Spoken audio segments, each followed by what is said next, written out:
Okay, I think we are live on Facebook now. Okay, just one final thing. Here we go.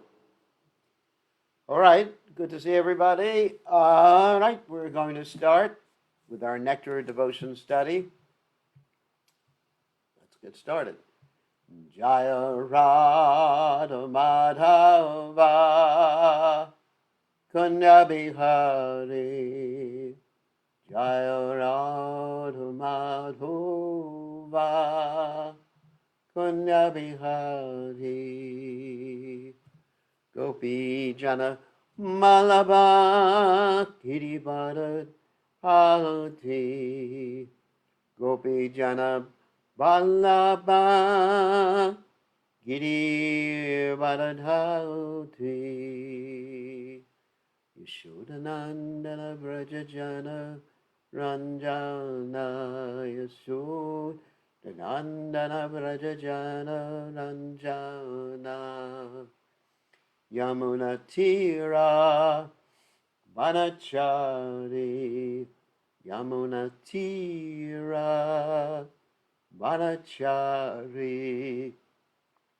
Jaya Radha Madhova Kunya Bihari Jaya Radha Madhova Kunya Bihari Gopi Jana Malaba Giribharadhati Gopi Jana Malaba Giribharadhati Yashodanandana Brajajana Ranjana Yashodanandana Brajajana Ranjana Yamuna Tira Vanachari Yamuna Tira Vanachari Jaya Radha Madhova Kunja Bihari Jaya Radha Madhava Kunja Bihari Jai Om Vishnupad Paramahansa Paravatikacharya all Stutera Satashi Shimad His Divine Grace Abhaya Charananda Bhaktivedanta Goswami Srila Prabhupada Ki Jai ISKCON Founder Acharya Srila Prabhupada Ki Jai Anantakoti Vaishnava Vrinda Ki Jai Namacharya Srila Hridas Thakur Ki Jai Prem Se Kaho Shri Krishna Chaitanya Prabhu Nityananda Shiveda Gadadha Shivasati Gaur Bhakta Vrinda Ki Jai Shri Shri Radhakrishna Gopinath Shaimakunda Radhakunda Giri Govardhan Ki Jai Vrindavanam Ki Jai Mathuram Ki Jai Jagannath Swami Ki Jai Yamunamai Ki Jai Shivati Talasi Devi Ki Jai Samaveda Bhakta Vrinda Ki Jai Gaur Premananda Hari Hari Bol. All glory is the assembled devotees. All glory is the assembled devotees. All glory is the assembled devotees. All glory is the Shri Guru and Gauranga Shri Prabhupada Ki Jai. Nama Om Vishnu Padaya Krishna Prastaya Bhutale Srimati Bhaktivedanta Swami Namani Namaste Saraswati Devi Gauravani Pracharani Nivashesha Shunyavadi Paschatya Dejatarani.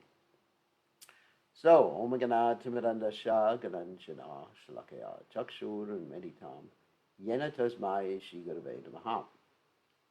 I offer my respectful obeisances unto the lotus feet of my spiritual master, His Divine Grace, A.C. Bhaktivedanta Swami Srila Prabhupada, who so kindly opened my eyes with the torchlight of knowledge while I was blinded in the darkness of ignorance. Srila Prabhupada Ki Jai. So, we'll chant this nice verse, written by Srinivasa Acharya, Nana Shastra Vicharanayika Nipano Sadharma Samstapako Lokanham Itakarano Tribhuvane Manyo Sharanya Karo Radha Krishna Padara Vinda Bhajana Nandena Mataliko Mande Rupa Sanatano Ragu Yugo Shri Jiva Gopala Ko. So I offer my respectful obeisances unto the six Goswamis, namely Sri Sanatana Goswami, Sri Rupa Goswami, Sri Raghunath Bhatta Goswami, Sri Raghunath Das Goswami, Sri Jiva Goswami, and Sri Gopal Bhatta Goswami, who are very expert in scrutinizingly studying all the revealed scriptures with the aim of establishing eternal religious principles for the benefit of all human beings. Thus they are honored all over the three worlds, and they are worth taking shelter of because they are absorbed in the mood of the gopis and are engaged in the transcendental loving service of Radha and Krishna. Jai. Six Goswamis of Vrindavan Ki Jai. Okay, so now we'll continue with our study about the ecstatic symptoms. And we are going to share the screen here. Give me 1 second.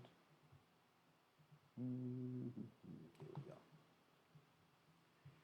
And as we mentioned yesterday, you don't really have to remember all these details about the mixing of different ecstatic symptoms or anything like that. All you really have to remember is the vibhavas stimulate you. There's Udipana, Alambana, and Udipana. Alambana is directly Krishna. Udipana is things related to Krishna, that things remind you of Krishna. And then after that is Anubhava, the voluntary ecstatic manifestations. Then Sattvika Bhava, the continuous. Hold on, let me just turn this on. Okay. Sattvika Bhava, the 8 ecstasies that are constitutional to your nature. Then the Vyabhachari Bhavas, which are the intermittent ecstatic emotions, 33 of them. And then finally the Sthai Bhava, which is the emotion connected to your ras with Krishna, okay, or your rati, with, which is your particular relationship. So that's all you really have to remember. So don't worry too much about the different analyses here. Just try to enjoy these different descriptions of Krishna's interactions with his devotees, interactions with the demons, interactions with all living entities, and then you'll really have the true understanding of Nectar of Devotion. And if you're really an intellectual, then I can give you a copy of the original Bhakti Rasamrita Sindhu, so you can analyze everything according to all the Sanskrit terms.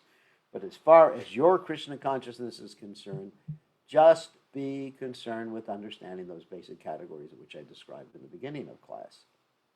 And don't worry, when you go back to the spiritual world, Krishna will not test you on all those things. The only thing you're going to be tested on to go back to the spiritual world is, do you love Krishna to the extent that you are disinterested in everything else? And yavi vashata shunyam jnana karmana ritam anukulyena krishna anushilanam bhaktir uttamam.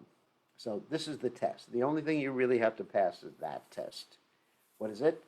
To be free, shunya, devoid of any other desire other than to please Krishna. So yavi vashata shunyam, and that means both subtle and gross desires, and even the desire for liberation. Get me out of this hellish world, Krishna. So you have to be free of all those desires and simply desiring what? Anukulyena Krishna Anushilanam Bhaktivedam. To please Krishna by your activities. That's it. In love. And do what Krishna wants you to do. No problem. Don't have to be a big intellectual. Okay, let's start reading. One night after the Putana demon had been killed, baby Krishna could be seen playing upon her breast. Upon seeing this, Yashoda became stunned for some time. This is an example of a conjunction of various symptoms of ecstatic love. The conjunction can be auspicious or inauspicious. That the Putana demon had been killed was auspicious. That Krishna was playing on her breast in the dead of night with no one to help him in case of trouble was inauspicious. Yashoda was caught between auspiciousness and inauspiciousness. And for those of you who don't know who the Putana demon is, she was the first associate of Kamsa that was sent to kill Krishna in Braj. And what she did is she assumed the form of a beautiful young girl, and she smeared poison on her breast, and she was getting ready to feed Krishna. And Krishna sucked out the life air from her body when he put the breast in his mouth. And that was it. She died, and she expanded to like 8 miles big.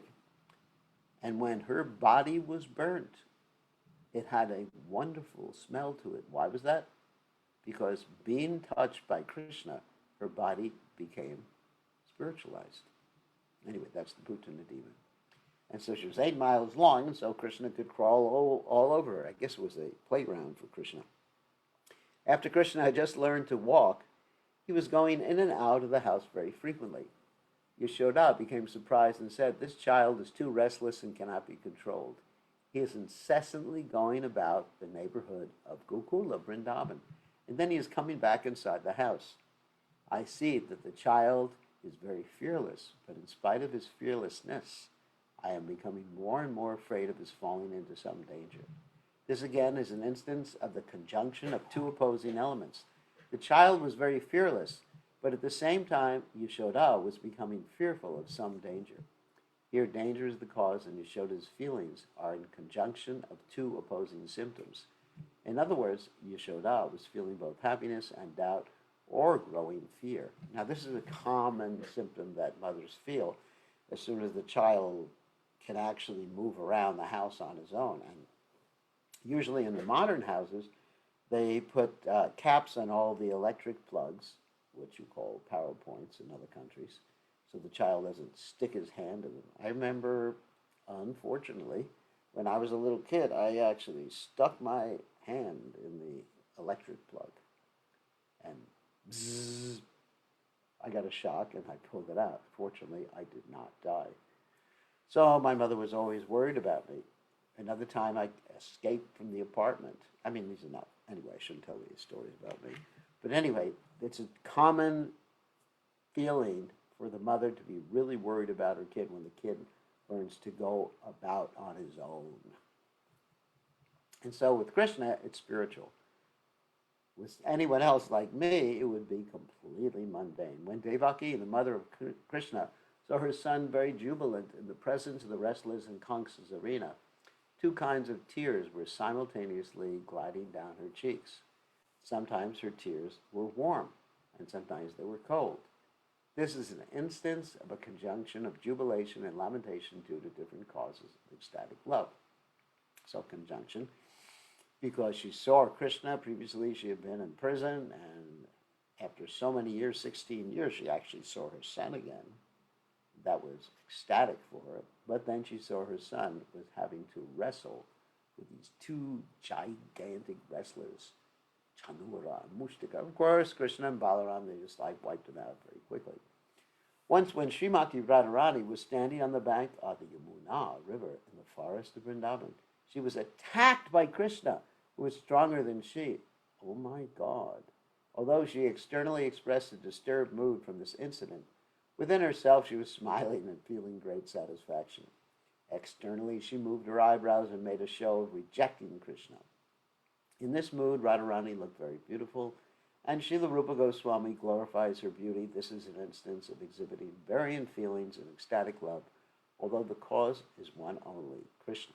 So, in other words, what's being described here is conflicting feelings in a particular circumstance, like Devaki in the previous paragraph, and here Radharani in this paragraph.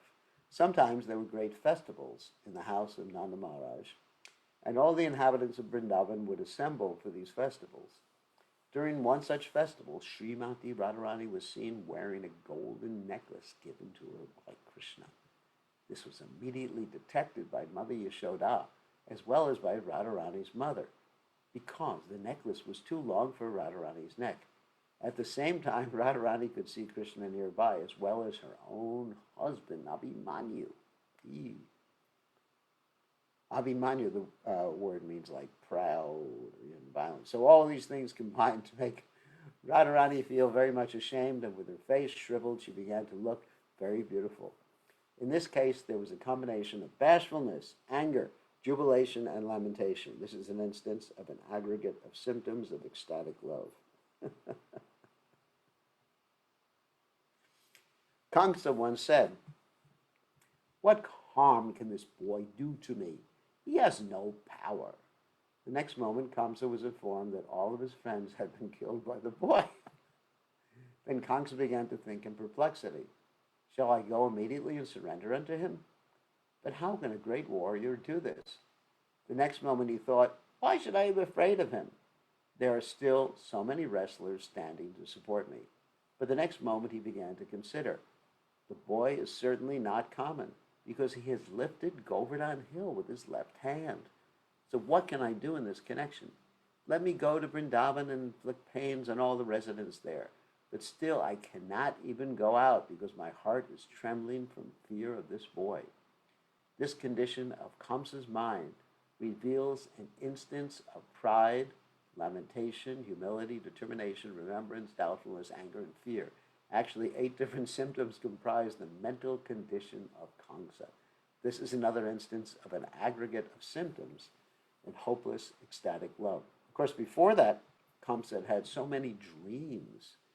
He dreamt himself riding naked on a donkey.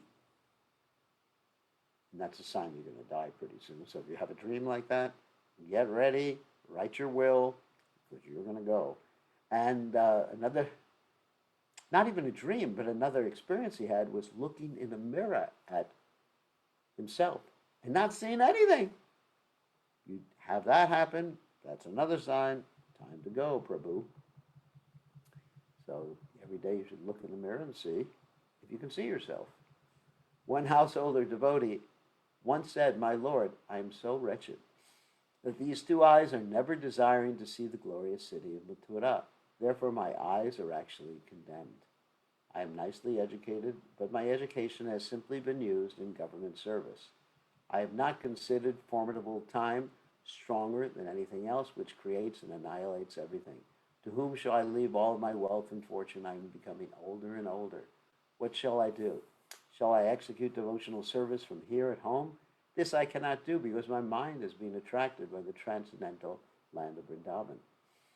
This is an instance of hopelessness, pride, doubt, patience, lamentation, determination, and eagerness, an aggregation of 7 different symptoms in ecstatic love for Krishna. So in other words, what's being shown here is that previously we talked about each and every one of the ecstatic symptoms and talked about them separately as a separate symptom. But in many cases, perhaps in most cases, you can have a mixture of these symptoms, and sometimes the different mixtures are, or the ingredients of the mixture are apparently contradictory. There's a problem. I mean, just like, let's give an example with food, just like an example of a chutney. A chutney is hot and it's sweet. And Srila Prabhupada gave that example, or gave that instruction in regard to cooking chutneys. Actually, many devotees don't do that. For most devotees, they think chutney is something that's like applesauce. But it's not. When I was a young devotee, we were instructed by Prabhupada how to make tomato chutney, apple chutney, pear chutney, and plum chutney. And the methodology was really interesting. You would cook it, and then you at the same time you're cooking it, you would have some ghee in it, and you'd put some chili peppers. Like tomato chutney was super hot. Apple chutney, super hot. pear chutney, same thing. And so you'd be cooking that, and also you would add tons of sugar. So it would be super hot and super sweet. And Prabhupada said that's how a chutney is. Too hot to eat and too sweet to resist. So that's something like one of these contradictory, or several of these contradictory feelings, emotions. There's a proverb in Sanskrit which says, disappointment gives rise to the greatest satisfaction. In other words, when one's sentiment or ambition becomes too great and is not fulfilled until after seemingly hopeless tribulation, that is taken as the greatest satisfaction. Once the coward boys in Vrindavan were vainly searching after Krishna for a long time, and for that reason their faces became blackened, and their complexions appeared faded. Just then, they could hear on the hill a faint vibration from Krishna's flute. Immediately, all of them became very much gladdened. This is an instance of satisfaction in the midst of disappointment.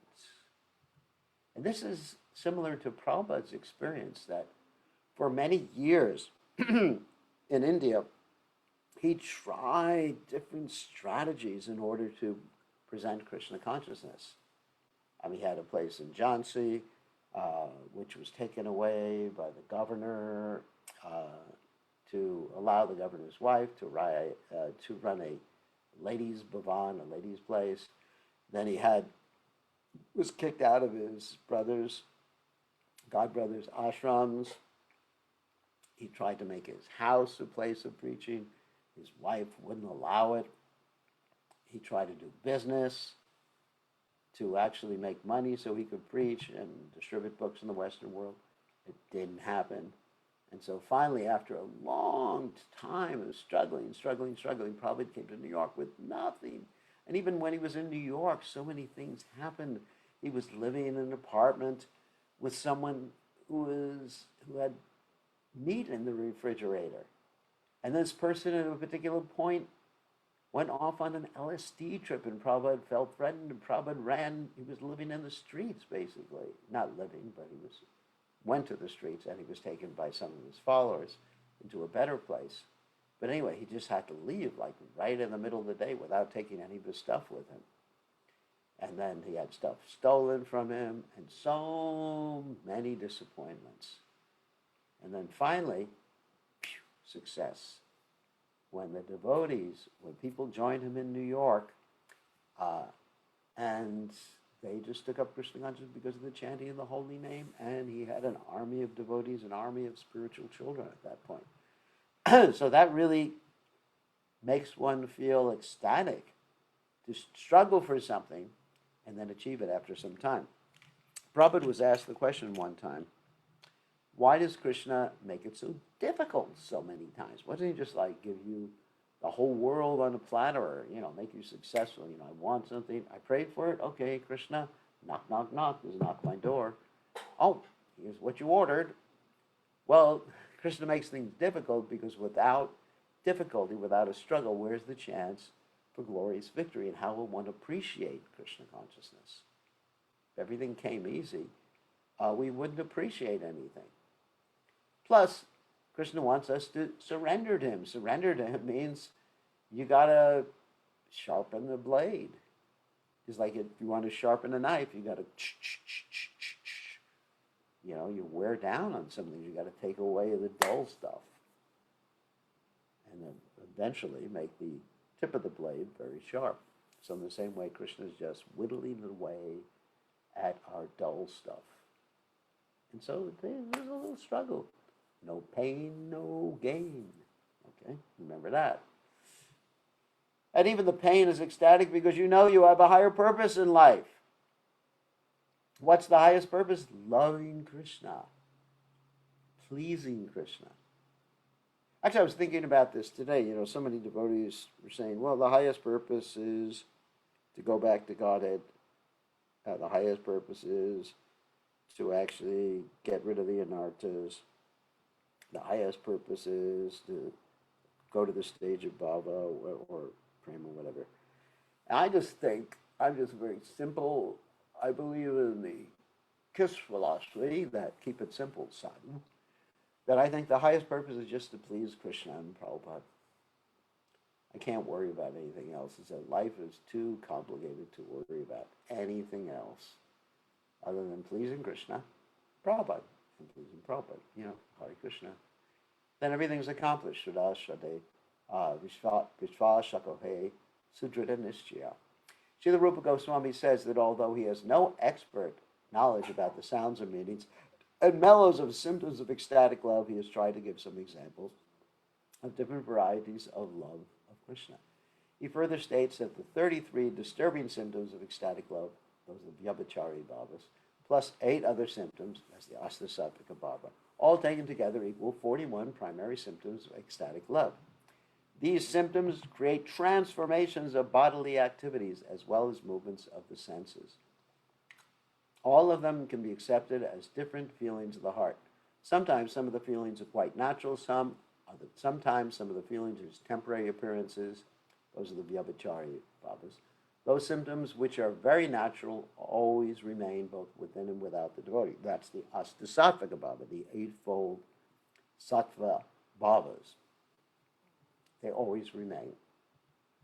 As one can detect the color of dye a cloth was soaked in by looking at the cloth. So simply by understanding the different signs of these symptomatic features, one can understand the actual position. In other words, attachment for Krishna is one, but because there exist different kinds of devotees, such attachment is manifested in many varieties. As clothing tinged red appears red, so the temporary appearance of a certain type of feeling can be detected or observed by the specific ecstatic symptom. In fact, all the different humors and mellows of the devotees produce various specific feelings within the mind. Now let me unpack that. Different humors doesn't refer to something. It is humorous. And mellow doesn't mellow doesn't refer to someone, hey, he's really mellow. He's really chill. That's not really what mellow refers to in this context. Humors refers to people's different relationships with Krishna, the 5 different ones, and of course I only like 4 of them, but anyway, the 5, Shanta, the Dasha, the Sakya, Vatsalya, Madhurya, and to translate them, that's passive adoration of Krishna, that's the Shanta. Dasha is servant of Krishna. Sakya is friend of Krishna. Vatsalya is parent of Krishna, or one in that mood. And Madhurya means conjugal relationship with Krishna. Those are the humors. And mellows, that's the Sanskrit word for that is ras, the taste. So the relationship, let me just translate this into English, you'll understand. In fact, all the different relationships that the devotees have and taste they have from those relationships produce various specific feelings within the mind. Got it? Then it's really easy to understand. But usually we don't use the word mellows or different words like that, or humors. For me, humors means someone's funny as anything. And according to these different degrees, the symptoms of ecstatic love appear in different forms and degrees. If one's heart is highly elevated, grave and magnanimous, or if one's heart is rough and crude, different symptoms of ecstatic love will appear, influenced by the condition of the heart. Wow. Now we're talking about the heart, the soul. Actually, people cannot generally understand such different qualities of mentality. But when one's heart is very soft or gentle, these symptoms become very easily visible and one can understand them very clearly. The heart of one who is highly elevated and grave is compared to gold. If one's heart is very soft and gentle, his heart is compared to a cotton swab. It's a Q-tip, if you know, for those in America. When there is an ecstatic sensation within the mind, the golden heart or grave heart is not agitated. But the soft heart immediately becomes agitated. To offer another example, a grave magnanimous heart is compared to a great city, and a soft heart to an insignificant cottage. There may be many lights or even great elephants in the big city, but no one will take particular notice of them. But when such lights or elephants are seen near a small cottage, everyone can distinctly point them out. Of course, they're going to crush the cottage. A hard heart is compared to a lightning bolt, to gold, or to shellac. The lightning bolt is very strong and never becomes soft. Similarly, the hearts of those who are engaged in severe austerities and penances do not become very easily softened. The golden heart becomes melted at high temperature as in ecstatic love, and the shellac heart is very easily melted in slight temperature. So in other words, what Prabhupada is saying here is that if one engages, I'm trying to unpack what Prabhupada is saying, if one engages in austerities, thinking the austerity is going to make one Krishna conscious, it just makes the heart harder. That means one becomes proud of those austerities and forgets that the actual way you're going to become Krishna conscious is if Krishna blesses you. That's it. Bhakti. Bhaktimam abhijanati yavanyas chasmi tatvata. That's what Krishna says in the Gita. Only by devotion can I be known, not by austerities. And the only austerity we have to execute is doing what pleases Krishna, chanting and dancing. That's it. And giving other people Krishna. And cooperating with each other. Love and trust. Easy. A soft heart is compared to honey, to butter, and to nectar. And the condition of the mind is compared to sunshine. As honey and butter become melted even in a slight sunshine, soft-hearted persons become easily melted. Nectar, however, is by its nature always liquid. And the hearts of those who are in pure ecstatic love with Krishna are by nature always liquefied. Just like nectar. That would be nice to be liquefied like that. A pure devotee of Krishna is always specifically qualified with nectarian qualifications, sometimes with the qualifications of butter and honey. And that butter and honey does not give you diabetes or heart disease. On the whole, the heart in any of the different conditions mentioned above can be melted under certain circumstances, just as a hard diamond is sometimes melted by a combination of certain chemicals. In the Dana Keli Komudi, it is stated, when love develops in the heart of a devotee, he cannot check the transformation of his sentiments. Whoops, sorry about that. I got ecstatic. His heart is just like the ocean at the rising of the moon. When the ebb tide cannot be checked immediately, there must be movement of high waves. Although in its natural state, the ocean is always grave and unfathomable. When the moon rises, nothing can check the ocean's agitation. Similarly, those who are pure devotees cannot, on any account, check the movement of their feelings within.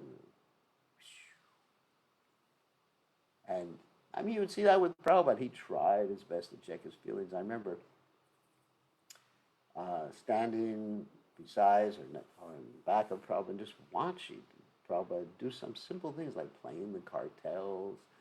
And tears would actually be welling up in his eyes. And anyway, every part of his transcendental body was emanating ecstasy. Okay, now, next chapter. Symptoms of continuous ecstasy. Okay, continuous ecstasy. This marker, please, here. Hold on a second, I just want to keep up with where we are in the book.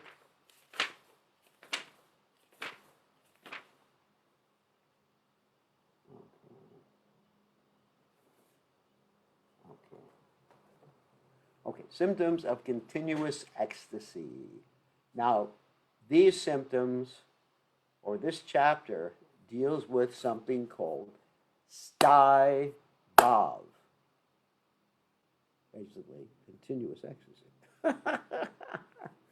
In other words, the ecstasy that's connected with your humor. Remember, I defined humor as your relationship with Krishna, which is the word used in Sanskrit is rati. Your relationship with Krishna, which can be, again, passive. Passive is shanta, servitude, dasha, friendship, sakya, parental, vatsalya, and conjugal, madhurya. Okay, so now we're talking about the final category of bhavs, the sthai bhav. The continuous ecstasy of love can remain like a powerful king, subduing all temporary manifestations of love, as well as any opposing elements of anger. It can be exhibited directly or indirectly, and thus ecstatic love can be described as direct or indirect. These symptoms of ecstatic love are possible only when one is fully situated in a transcendental position.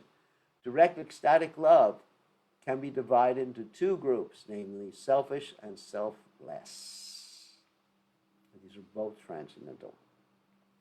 When non-contradictory symptoms of ecstatic love are distinctly manifest, any contradictory symptoms create a sense of abomination. Contradictory ecstatic love is called selfish. Let me see if I can give an example. Let's say, people mixing rasas, which is actually, or mixing relationships, which is actually abominable. Let's say you have a parental relationship mixed with a conjugal relationship. Obviously, it's abominable. That ecstatic love, which can adjust all contradictory or non-contradictory symptoms, is called direct selfless love. These selfless symptoms can be divided into 5 groups. So this is what we're interested in, the selfless ecstatic love, not the selfish ecstatic love. Selfish symptoms can again be divided into 5 groups. Remember this? These are the 5 rasas, the 5 relationships. Neutrality, shanta ras. Servitude, dasha ras. We went over this like at least 5 times in this class. Fraternity, friendship. If you didn't know what that means, it doesn't mean you join a fraternity or sorority. Fraternity, that's sakya ras, parenthood, vatsalya ras, and conjugal love, madhurya ras. Such ecstatic love assumes a particular mode in contact with different objects of love. So now we're going to talk about these 5 different types of relationship. Neutrality. Let's start with neutrality. Neutrality can be further divided into general, transparent, and peaceful. Any attraction for Krishna, as I said before, you don't have to remember all these different subcategories. You just have to remember the main category. And attraction for Krishna by the people in general, by children, cannot take any specific or satisfactory position. It can be manifest sometimes in trembling of the body and changing of the color of the eyes to red, white, etc., although there's no symptom of any particular affection. So this is, of course, general. One old man was told by a young man, just see how this child, only 3 years old, is so jubilant. Simply by seeing Krishna, he is running so swiftly, making a tumultuous sound. Just see.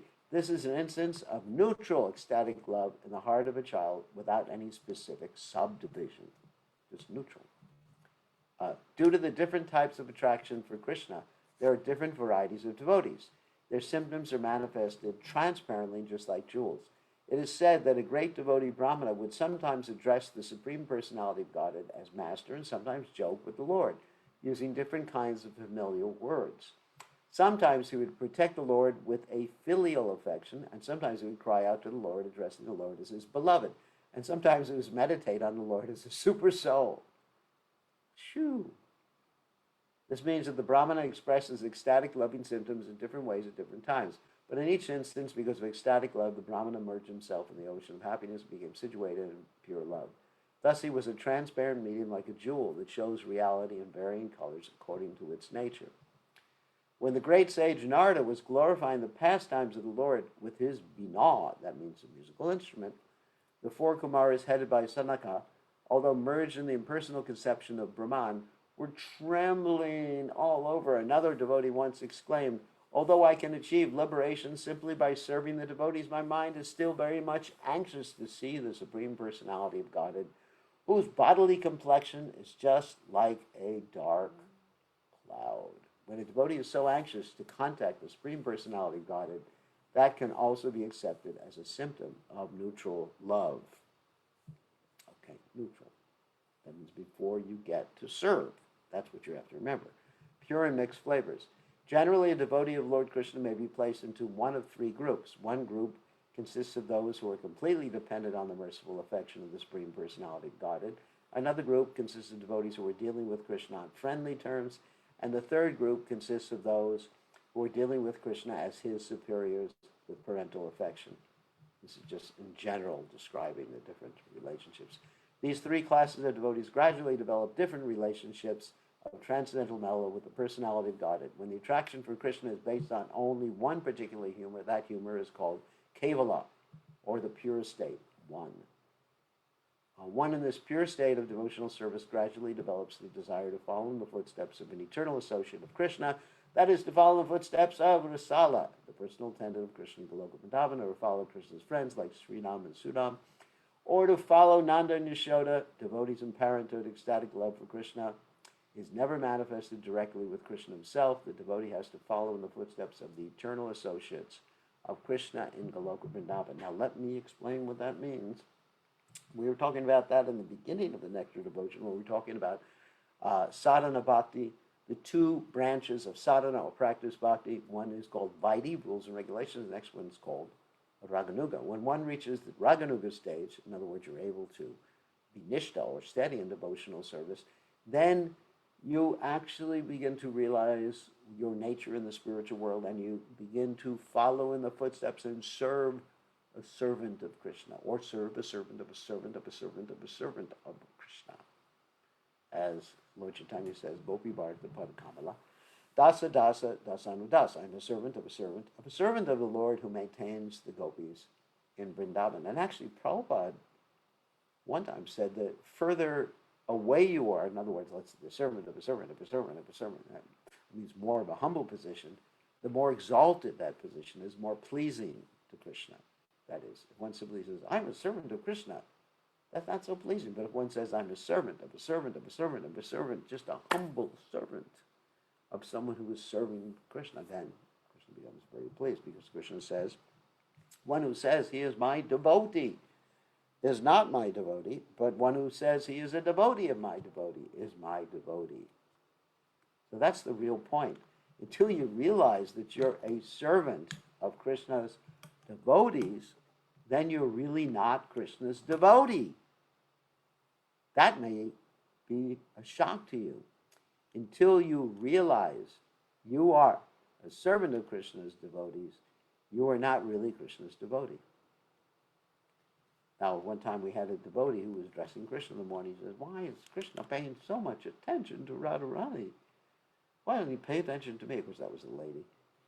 Well, guess what, Prabhi?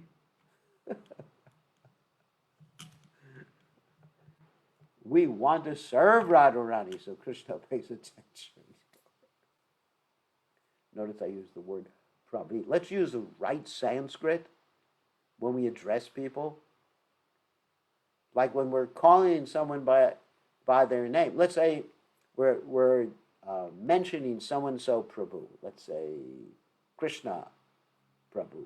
Okay, that's fine. But when we actually start to talk to Krishna Prabhu, we have to say Krishna Prabhu, because it's vocative. And then when we start to talk about a lady, we use the word Pravi, which is feminine. You know, it's really important. I mean, people minimize this, but it's really important to use the right Sanskrit terms, or educated people or think we're foolish. Just like if I walk up to one of the ladies in the temple and I say, Prabhu, then it's like saying, hey, guy. Oh, not exactly guy. Hey, Mr. or Sir. Let's see, because it was actually respectable. Sir. I mean, can you imagine if you go up to a lady, how crazy it is, and you say, Sir, can I speak to you for a second? Or if you go up to a man and you say, Madam, can I speak to you for a second? Wow. I don't want to hear about what the repercussions would be. So therefore, a lady is Prabhi. A man is Prabhu, and if you're addressing him, Prabhu. That means you when you're talking about something. Anyway, let's try to be more precise in our use of language, and we can't be malechas for the rest of our lives. When transcendental humor is in relationship, and another point is, it's all right, if you want to call a lady Mataji, that's fine. Mataji. Actually, a nice thing you can have, a nice way you can call ladies is Sadvi, which means chaste lady. Now, Mataji can also be used, however, it may cause some consternation if someone happens to be a lot younger than you. So, basically, every devotee can address each other as Prabhu or Prabhi or Prabhu. When transcendental humors in relationship with Krishna become mixed, that is, when the relationships with Krishna and friendship, servitorship, and parental love become mixed together, the result is called a mixed humor or flavor, mixed relationship. Such mixed transcendental flavors are manifested by such devotees as Uddhava, Bhima, and Mukara, the personal attendant of Yashoda. It's actually the grandmother of Radharani. Although devotional humors are sometimes found in mixtures, a particular humor is always found to be a prominent and constant factor. In other words, there can be certain mixtures, but they have to be compatible. You can't have like conjugal and parental. It just doesn't work. So it has to be compatible. And we're going to talk about compatible rasas, even so far as the indirect rasas, when we get to the final portion of the Nectar of Devotion.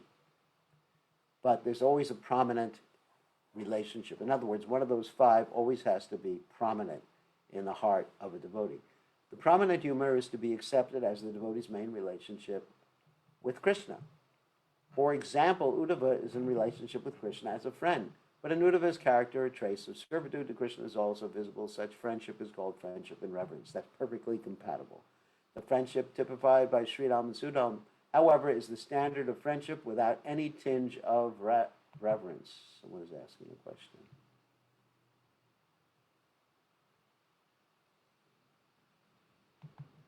Oh, someone says, I was told by a senior disciple of Srila Prabhupada that he purposely called everyone, regardless of bodily designation, Prabhu in order to divest everyone of their bodily conception. Thoughts? Yeah, it's all right, but it's not, it's masculine. Prabhu is masculine. You have to understand Sanskrit, it's not like English. English, it's just like it's not, we don't really think in terms of masculine or feminine unless we have specific words. In other languages, like Spanish, for example, you have masculine words, and nouns that are masculine, nouns that are feminine, like that. And especially in Sanskrit and in Hindi, you have different names, I mean, just even in English, like we don't think that a grandmother is the same as a grandfather, do we? Or a mother is the same as a father, or an uncle is the same as an aunt. I actually, if you really want to divest people of their bodily conceptions, just address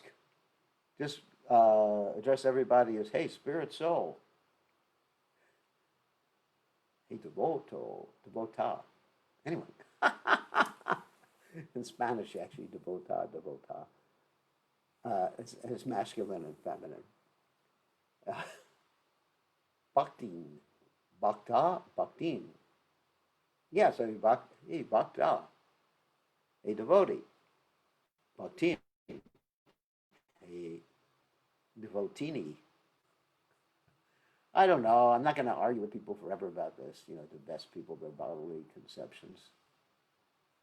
And, why don't we just divest the guru of his bodily conception, just call him Prabhu. Divest your child of his bodily conception, call him Prabhu. Divest your dog of his bodily conception, call your dog Prabhu, your cat. We have one devotee with a cat named Tilak. Tilak Prabhu. I guess there's one way of looking at things. Anyway, whatever. I'm not going to get into a whole thing about nomenclature because you go crazy talking about nomenclature. Anyway, so on that happy note, we will end here before we get into subordinate ecstatic love.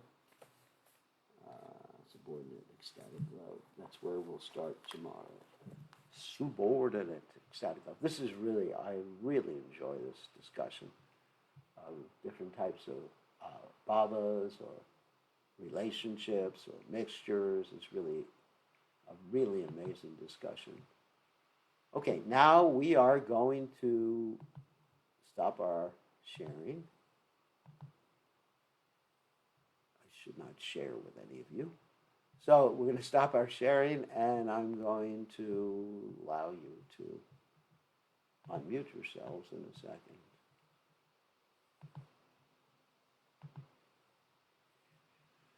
All right, let me make sure we're not. I think you are allowed to speak now. Someone say something like Hare Krishna. Nobody knows how to say Hare Krishna. Hare Krishna. Hare Krishna, Gurudev. All right, who has a question? I do. Okay, Chitralekha Pravi. Hello, Gurudev. Please accept my obeisances. I was wondering, and it may not have anything to do with this, but in the mood of separation, I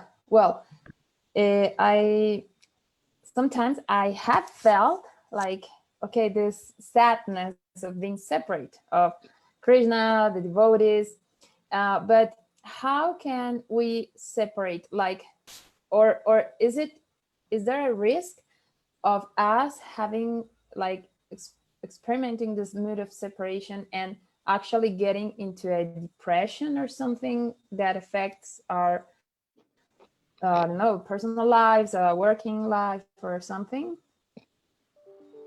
Was I clear? Is there a, yeah, I understand what you mean. Is there a danger of you getting depressed? Like, yeah, like sometimes I experience this, I don't know, this mood of, I know it is not the I don't know, the rasa, but sometimes I feel sad of not being, I don't know, around the devotees, of course, Krishna. That's actually a good symptom. Yes, but that's yes. a fantastic symptom. That's a wonderful symptom. Yes, but until when, or how can I like prevent? Okay, I'm feeling this sadness, but not getting to a real depression, like not being, I don't know, capable of feeling, I don't know, like not being capable of going out of bed to go to work or something because of this depression. Sounds like a pretty ecstatic. You're having some pretty ecstatic emotions there. I'm just wondering, like, can it get to there and is it still spiritual? Wow, it sounds like you're in ecstasy. It sounds like you're in ecstasy.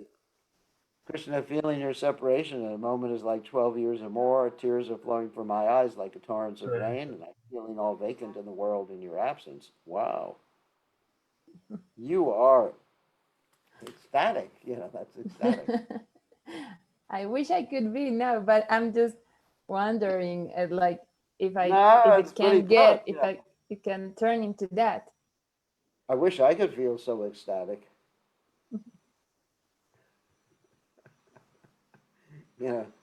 Some of us have the opposite mantra that, oh Maya, feeling your separation, I'm considering a moment of Krishna consciousness would be like 12 years or more. Please end this class. Each moment of this Krishna Katha is like 12 years or more. Anyway, so this is good. I mean, you're a devotee. Yeah, just be careful, serve the Vaishnavas, don't commit any offenses, and then Krishna will reward you pure devotional service. Don't worry about it. I mean, I wish I could feel like that. Praying to Krishna that I could feel like that. Oh my goodness. I, All I right. wish I could also. It's not that I'm experiencing it. It's just I wonder if I Well, could. And that's pretty ecstatic. You know, that you're hankering after Krishna and the devotees so much that you're just like, wow. All right, go on in the same way, and Krishna will be pleased with you. okay, Gurudev, thank you. All right, Haribo. So, who else has a question? Oh, Mr. Radha Padma, you have a question. Hare Krishna Gurudev, please accept my humble obeisances. Samyak Vasi. Thank you, Gurudev. Gurudev, when we have, particularly me, when I have material problems like at work, someone said something, or roster is changing, or something, someone is putting me under pressure, that can affect my sadhana. Yeah.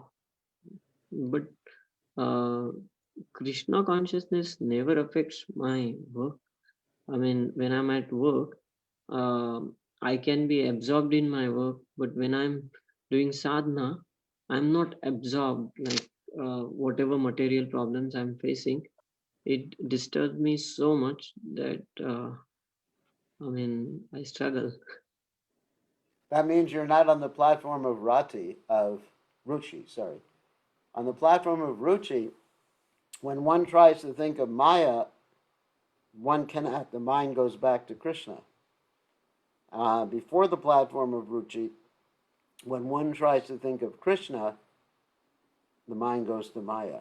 So you're not quite on that platform of Ruchi. Just be patient. You'll come to that platform one day. Thank you. Don't worry. Your devotional service never disturbs your ordinary activities.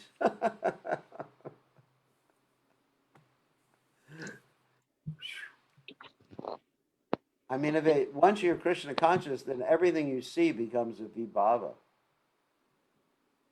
Like if you see I don't know, if you see a patient with a flute, then you start to think of Krishna.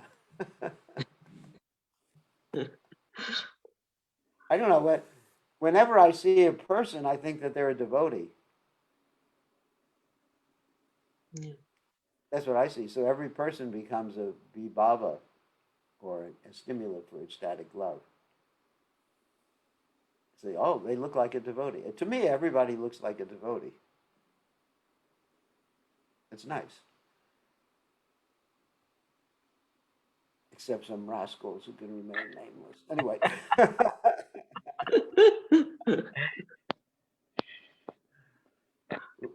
I won't mention. Anyway, so, all right, good question. So, who, Thank you, Gurudev.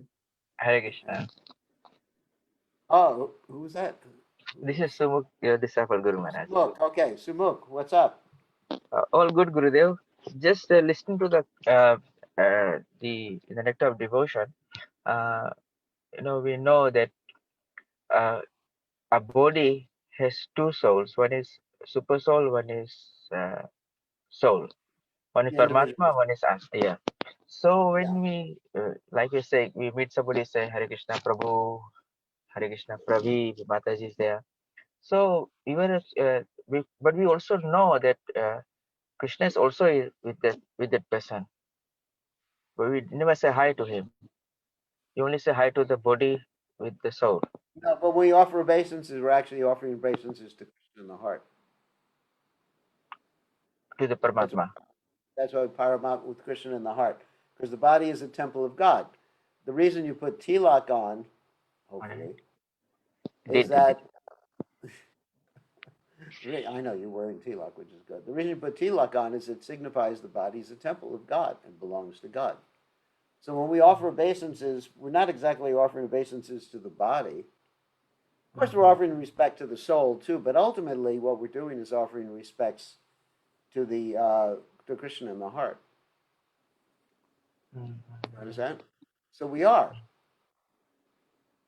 And So, actually, if we're saying Prabhu to someone or Prabhi, mhm. that actually is quite sweet because it means that we are servants of a servant of Krishna. So indirectly, we're offering greetings to Krishna when we say Prabhu or Prabhi. and we say Mataji. I mean, Mataji, it's all right. You want to use the word Mataji, and it's okay. I'm not going to throw a fit about using Mataji because I know I tried that when I was in New Zealand, tried to change everybody, and they just like couldn't stand it because they were all. And also in Fiji, there's Mataji, Mataji, Mataji. And even a man comes and introduces me to his wife and says, I'd like you to meet my Mataji. One of the things I mentioned to is Mataji. And I said, oh, she's really young to be your mother. Ooh, she must have given birth when she was like 2 years old or something like that. So anyway, I mean, I think our nomenclature should be really authentic. If we actually feel like someone's Mataji, then call her Mataji. But if we feel like we should feel like I'm simply your servant, then we call someone Prabhu or Prabhi. Or if we feel someone's rascal, we say, hey, rascal. No, don't do that. One senior devotee. But I think names should be in terms of how they should reflect what's in our hearts. Because Janaka Pandit does say you should see every woman as your mother, but if you're calling her Mataji and you see her as Maya Devi, then it's inconsistent. It's a conflict. So at least you should use something that's consistent. Your form of nomenclature should be consistent with how you feel. Otherwise, you're a hypocrite. You understand? Otherwise, it's a hypocrite. I mean, many times, like you've heard devotees refer to each other, Prabhu, you're so stupid, Prabhu. And, you know, that's a contradiction. Like, get those Matajis out of here. You know, No. so I think, you know, you really have to be, I mean, it's just part of being a hypocrite to use terminology that you don't really feel. Isn't it? Yes. I mean, it's just like I think it's better to be honest. I mean, not if you think someone's a jerk, don't call them a jerk. But it's better to be honest and sir, you know, sir or madam, which are sort of neutral terms. Sir, madam. Well, But we should feel like that everybody's our master. That actually is very good. Prabhu or Prabhi. I like that term. yes. So one devotee is a senior devotee. You know, we call him Prabhu. Prabhu, you just said is Prabhu means master. So if I whatever they say, if I don't listen, they'll say, "Do not call me Prabhu anymore because you don't listen to me." Well, it's true. So you should say aspiring Prabhu. You should say, my dear I'm aspiring to be your. I'm aspiring to have you as a Prabhu. I don't know. I mean, I like to be honest when I refer to people rather than just like make up all these words and it just turns into like a joke. You know, Prabhu, Mataji's. You know, what do you mean when you say that? Let's be consistent and honest with our nomenclature. Okay, one other question. I think Abhay Chaitanya had a question. No, yes. Anyway. No, Guru Maharaj, Hare Krishna. No, I didn't have a question. I was just laughing at your jokes there. Oh, okay. Thank you, Maharaj. Did you get your beads yet? I haven't, Maharaj, not as yet. I think I've given All right. up on So that. what I'm going to do Yes. is I'm going to send another person requested beads, so I'm going to send them express mail 2 sets. One, and they're in Sydney. 1 set for you. Okay. 1 set, and then they can forward it to you. Oh, that'll be great, Maharaj. Thank you so much. Really appreciate that. Yeah, express mail should get there right away.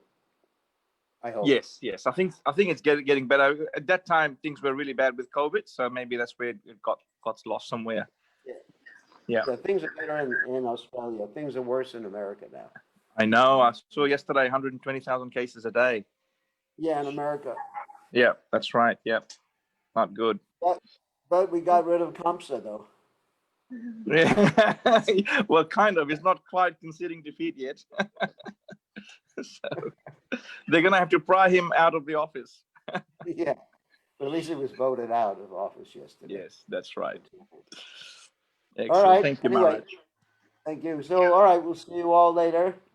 All glories to Srila Prabhupada. See you. Oh, yeah, tomorrow we're going to be doing same time, same station, but we're going to continue with our Brajmandal Parikrama. Some of you may think that tomorrow is the appearance of Radhakund. It is not the appearance of Radhakund tomorrow. Radhakund appeared during Chaitra, which is in the spring. Radhakund did not appear at this time of year during the Bahulashtami. That is just a village belief. But according to the Acharyas, specifically Jiva Goswami and others, Radhakund appeared during Chaitra, the month of Chaitra, not during this month, not during the month of Kartik. So that is a fact because I believe in our Acharyas, Sampradaya. That's very, very important. Okay, all glories to Srila Prabhupada ki jai. Jai Go.